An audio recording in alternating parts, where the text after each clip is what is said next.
मगर मतलबी यार ना मिले।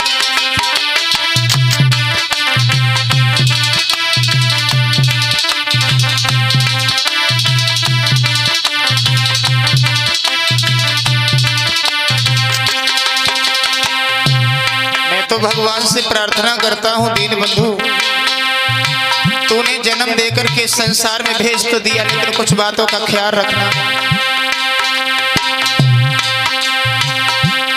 दुश्मन मिले सवेरे मगर मतलबी यार ना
श्रोताओं, कृष्ण और सुदामा गुरु संदीपन के यहाँ पर शिक्षा ग्रहण करने के लिए गए।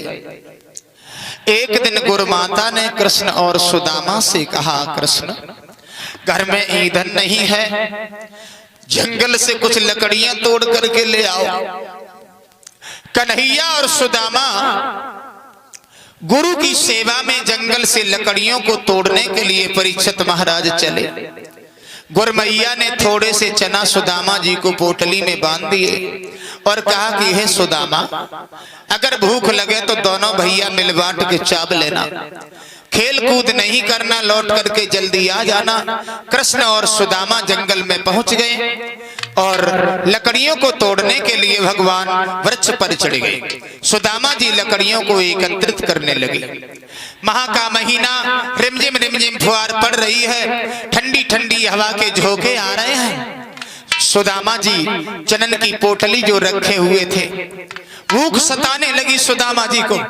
वो चनन की पोटली निकाली और चनन की पोटली निकाल करके अपने हिस्सा के चना जो थे वो सुदामा जी चावने लगे। मेरी बहनाओं, याद रखना, सुदामा जी अपने हिस्सा के चना तो चबने लगे। अपने हिस्सा के चबने के बाद श्याम सुंदर ने पूछा, भैया कुछ खा रहे हो? तो सुदामा जी झूठ बोल गए। झूठ बोल गए, हमारे पास में क्या रखा है, वो भी चना खा लिए। मेरा मतलब है कि भूख में कामनी कंथ को त्याग देत, भूख में डिग जात बाल ब्रह्मचारी, भूख में जीव और जीव को खाए लेत, भूख में सिंह ने गैया पछाड़ी, भूख से बड़न को मान घट जातो है, भूख में छोड़ जात पतिव्रता नारी, और भूख सी पीर या काऊ पे न सही जात, भूख सी पीर सब पीरन से है न्यारी। जब भूख लगती है तो परीक्षित महाराज कुछ दिखाई नहीं देता है। सुदामा जी चना चबने के बाद में कृष्ण के साथ में आए। गुरुजी ने श्राप दे दिया, जा सुदामा, गुरु संग कपट मित्र संग चोरी, और या होए निर्धन या होए कोड़ी। थोड़े से चरण के पीछे सुदामा जी को परीक्षित महाराज भिखारी बनना पड़ा। एक बात और याद रखना, सुदामा जी एक भूल के कारण दरिद्री बन गए। जीवन में परीक्षित जी अगर एक जरा सी भूल हो जाए तो समाज में जीने के लायक नहीं रहते। एक भूल इंसान को मौत के घाट उतार देती है। एक भूल से इंसान समाज में सर उठा करके कभी जी नहीं सकता। क्यों कि ठोकर